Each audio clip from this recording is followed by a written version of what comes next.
Добрый день, Виктор Вячеславович. Вот я хотел бы, чтобы вы пояснили проблему ценообразования и обоснованность повышения тарифов на электроэнергию в Алматинском регионе, которое произошло в конце прошлого года. Добрый день, Алексей. Конечно, тариф на энергетическую тепловую энергию в Казахстане является притчей во языцах, и во все времена, особенно сейчас, настолько обострилась ситуация с повышением тарифов, что народ уже начинает роптать, как так. Тарифы растут, качество энергоснабжения не улучшается, а перспективы впереди только увеличение тарифов, других перспектив народ не видит. В принципе, если говорить языком государственного чиновника, то можно обманывать народ и говорить, что все тарифы у нас под контролем, мы определенно знаем составляющие тарифа, львиная доля там, конечно же, это топливо, ремонтные работы, амортизационные отчисления, заработная плата и ряд других составляющих, но основной костяк этих затрат как раз попадает вот в эти статьи затрат, которые являются основополагающими. Когда все было в государственной собственности, было очень просто, ясно и понятно. Госплан выделял определенное капитальное вложение, сумму определенную на капитальное вложение. Министерство энергетики доказывало в правительстве необходимость строительства тех или иных объектов. И учитывая то, что энергетика является основополагающей отраслью в развитии экономики любого государства, был принят закон об опережающих темпах развития энергетики по отношению к другим отраслям.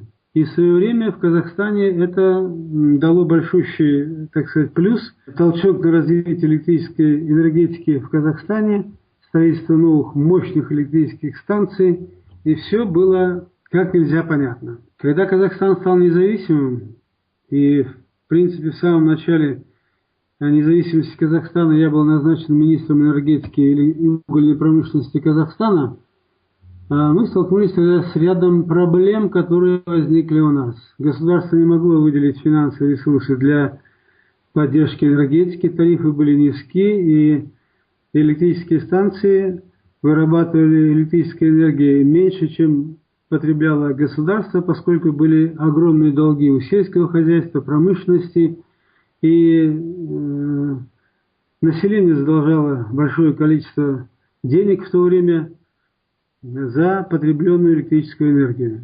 Нужно было найти выход из положения, и мы ее нашли, разработав программу реформирования системы энергетики.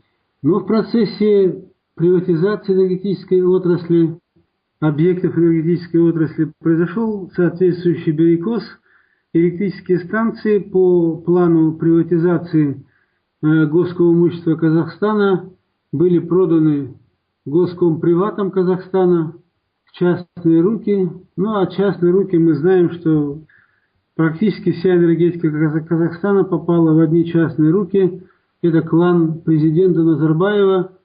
И сегодня вся энергетика, не только электротеплоэнергетика, но вся энергетика, начиная от добычи углеводородов, это нефть, газ, от добычи угля, два мощнейших объединения Экибастуз уголь, Караганда уголь и 4 угольных разреза, на которых добывается дешевый каменный уголь, энергетический уголь для электрических станций. Все находится сегодня в руках клана Назарбаева.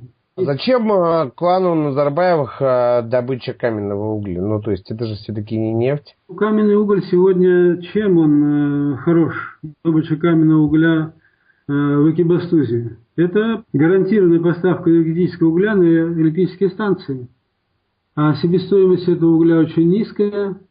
И я вспоминаю то время, когда я был министром, себестоимость составляла $3,5–4 за 1 тонну. Продавали электрическим станциям за $7–7,5 за тонну, а сегодня уже энергетический уголь с Экибастуза приближается, насколько я знаю, $16–20 за тонну. То есть очень прибыльный, так сказать, бизнес, который дает большие дивиденды по отношению к прибыли, которые получает именно собственник этих угольных объединений. А каким образом контролирует клан Назарбаевых этот бизнес? Достаточно сказать, что Экибастуз уголь в свое время был реорганизован по конкретному поручению главы государства. Реорганизацией Экибастуз угля занимался бывший премьер-министр, и несмотря на все возражения специалистов этой отрасли и меня лично, Экибастуз уголь, это мощное объединение, было разрезано по-живому. Восточный разрез, добывающий 18-20 миллионов тонн угля, и разрез, который был полностью модернизирован и поставлено современнейшее оборудование для добычи угля, был отдан евразийской компании. Евразийская компания, мы прекрасно все знаем, чья она и кто там главный акционер этой компании. Это все в Казахстане знают. 4 угольных разреза: Шубаркульский, Майкубенский, Каражаринский.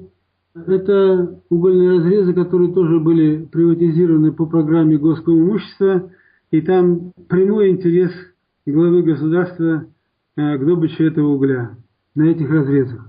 Поэтому угольная промышленность, а если брать еще Караганда уголь, шахты, которые сегодня добывают коксующиеся угли, они идут на Карметкомбинат. Ну а Карметкомбинат все в Казахстане называют предприятием папы. МИТЛ хоть номинально и владеет Карметкомбинатом, все знают, что там находится бизнес и главы государства Республики Казахстан. Об этом пишут и газеты, и говорит телевидение. И никто уже об этом, по-моему, не скрывает, что... Это чье телевидение говорит об этом? Ну, можно привести много примеров, где конкретно расписывается механизм, кто, как, какова доля, кто занимался этим вопросом, кто МИТЛа пригласил, и как МИТЛ получил контроль над этим предприятием. Я просто могу массу примеров привести именно европейских периодических изданий, где говорится, что Карметкомбинат, МИТЛ является предметом, так сказать, пристального внимания главы Казахстана Назарбаева. Поэтому угольная промышленность тоже, в принципе, вот я сказал про разрез восточный, а разрез богатый, который добывал до 60 миллионов тонн угля в год, приватизацией занималось Госком имущество, Госком приват, и тоже волюнтаристским решением было отдано господину Блаватнику, и дальнейшая вся схема была, ну, до безобразия, можно сказать, проста. За самый минимум купили, по максимуму реализовали, получили прибыль, и, естественно, в прибыли остались только те люди, которые организовывали все эти процессы приватизации и дальнейшей эксплуатации. И электроэнергетика, которая сегодня работает в Казахстане, она практически вся находится в руках клана Назарбаева. И проследить факт добычи, отправка на электрические станции, выработка электроэнергии, продажа электро- и тепловой энергии предприятиям, бизнесу, населению, все находится в одних руках. Если посмотреть, что до определенного момента времени политика государства была такая, что ни в коем случае тарифы не повышать, подчеркиваю. Это выгодно было промышленным предприятиям, которые находились уже в руках у клана Назарбаева. Достаточно сказать, Усть-Каменогорский свинцово-цинковый комбинат, ну, Казцинк так называемый, Усть-Каменогорский титано-магниевый комбинат, Ермаковский ферросплавный завод. Ну, массу примеров еще можно привести. Это я говорю о только крупных предприятиях. Казахмыс предприятие, бывший Джесказган Цветмет вошел туда, Балхаш медь. Все это находилось уже в руках у клана Назарбаева. Тарифы нельзя было повышать, потому что прибыль шла с этих предприятий, и очень быстро получали там прибыль и обогащались люди, которые занимались этим вопросом. А сейчас, когда и энергетические предприятия перешли под лона клана, то пришел тот момент времени, когда необходимо вкладывать дополнительные финансовые ресурсы в развитие энергетики. В противном случае энергетика выступит уже тормозом в развитии экономики Казахстана. принцип опережающих темпов развития электроэнергетики в государстве над этими отраслями промышленности Казахстана он нарушен, и никакого развития практически энергетика не получила. Кроме того, что на месторождениях отдельных были установлены дополнительные газотурбинные установки малой мощности, необходимые для обеспечения электрической энергией тех месторождений, которые разрабатываются. Какая-то часть продавалась населению. И вот когда встал вопрос о том, что необходимо вкладывать в энергетику большие финансовые ресурсы для ее развития и для реновации энергетики, основные фонды, которые практически отрабатывают уже свой ресурс, поскольку они были все смонтированы еще в советское время, то встал вопрос, где брать эти деньги. Первое. Необходимо вложить собственные средства. Собственник для развития своей собственной электрической станции должен вкладывать финансовый ресурс.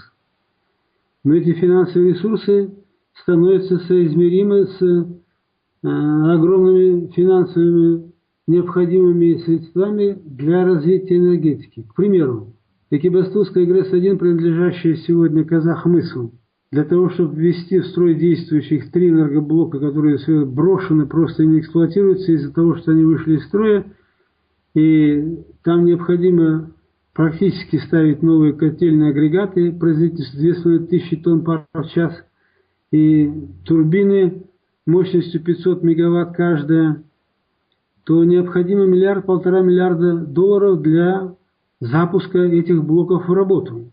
И когда было принято решение главы государства о передаче Экибастузской ГРЭС-1 компании АЭС, я лично настоял на том, чтобы в инвестиционную составляющую записали восстановление 2 энергоблоков, каждый по 500 мегаватт, номер 2 и номер 8, для ввода мощности в эксплуатацию.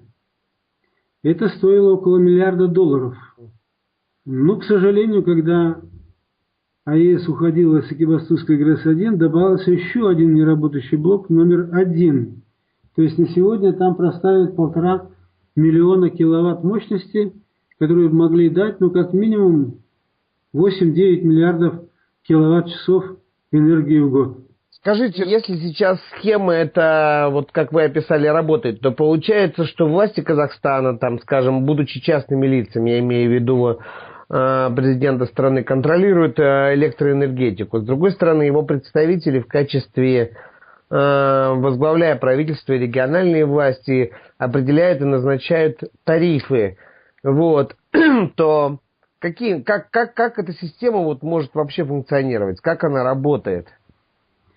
Я и хотел закончить мысль, что собственник, конечно, такие деньги вкладывать не будет. Даже клан Назарбаева свои заработанные кровно, в кавычках, деньги не будет вкладывать в развитие этой отрасли. Поскольку неопределенность завтра, что будет в государстве. Это понятно и ясно. Второе, привлечь инвестиции. Инвестиции, кредиты банков. Прямые инвестиции вряд ли кто принесет, потому что это уже все в частных руках, и собственник вряд ли поделится с будущим инвестором какой-то долей этих предприятий, хотя такой вариант тоже возможен. Кредит банка, учитывая то, что рейтинг сегодня в принципе не инвестиционный в Казахстане, вряд ли банки дадут финансовые ресурсы для этого. Вот здесь уже начинается просто обман народа, и политические круги Казахстана, правительство Казахстана начинает говорить о том, что если мы не поднимем тарифы, то завтра наступит крах и вся энергетика остановится. Исходя из этого и спускается команда. В частности, в 2009 году было принято постановление о предельных тарифах, который предусматривает до 2016 года установить предельные тарифы, и деньги, которые идут от получения потребителей электрической и тепловой энергии между, так сказать, фактическим затратами и тарифом, утвержденным предельным, должны аккумулироваться на каком-то счете и в дальнейшем использоваться на модернизацию энергетической отрасли, объектов энергетической отрасли.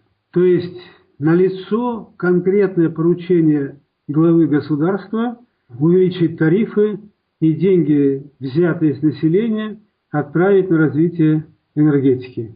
Население и промышленности Казахстана отправить на развитие энергетики.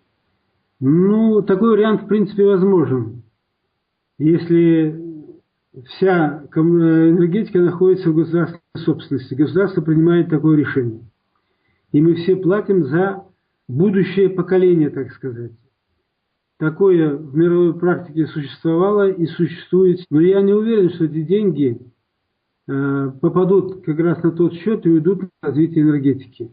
Поэтому дается команда следующая: увеличить тарифы и создать условия, чтобы деньги поступали энергетическим предприятиям сегодня и работали на развитие этих предприятий.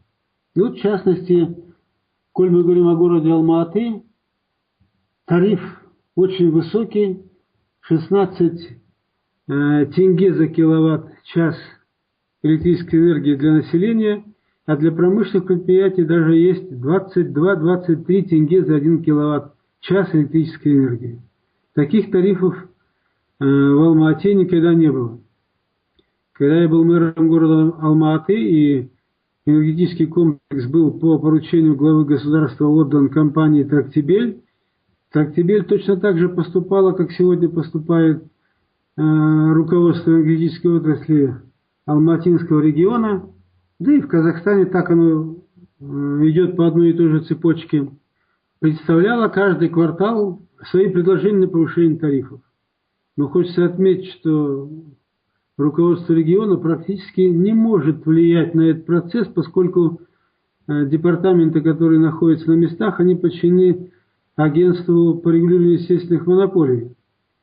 И единственное, только политическое волевое решение позволяло не повышать тарифы в тот момент, а заставлять бельгийцев принести современный менеджмент в энергетику, тот, который имеется в европейской части в Европе.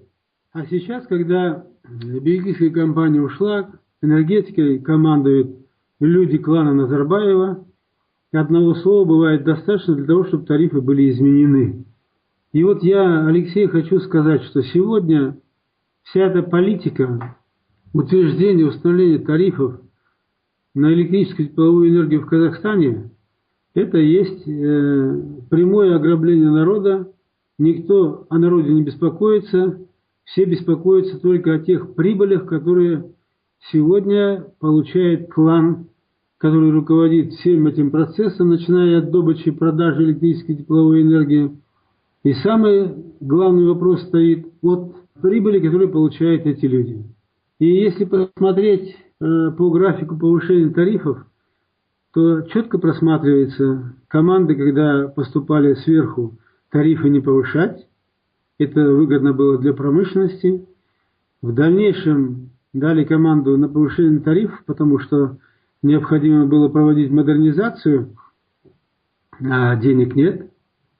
Свои деньги никто вкладывать из тех управляющих компаний, которые сегодня руководят, или собственники, которые имеют собственность промышленных предприятий, вряд ли будут. И будет в дальнейшем просто автоматически повышаться тариф, и за счет населения, за счет жителей Казахстана будет проводиться модернизация энергетических объектов, а возврат, да даже не возврат в этой ситуации, как вот сейчас делается в Казахстане, это идет конкретное кредитование населения, промышленных предприятий, малого и среднего бизнеса, энергетической отрасли. То есть даже не возврат затрат, которые понесет собственник или управляющая компания энергетических объектов после того, как они вложили деньги и улучшили положение дел в энергетике, а кредитование потребителями отрасли энергетики, эти деньги позволяют, по мнению умных руководителей в государстве, улучшить состояние дел в экономике энергетики и без дополнительных вливания собственных финансовых ресурсов. Вот в чем суть этого вопроса. Спасибо вам большое.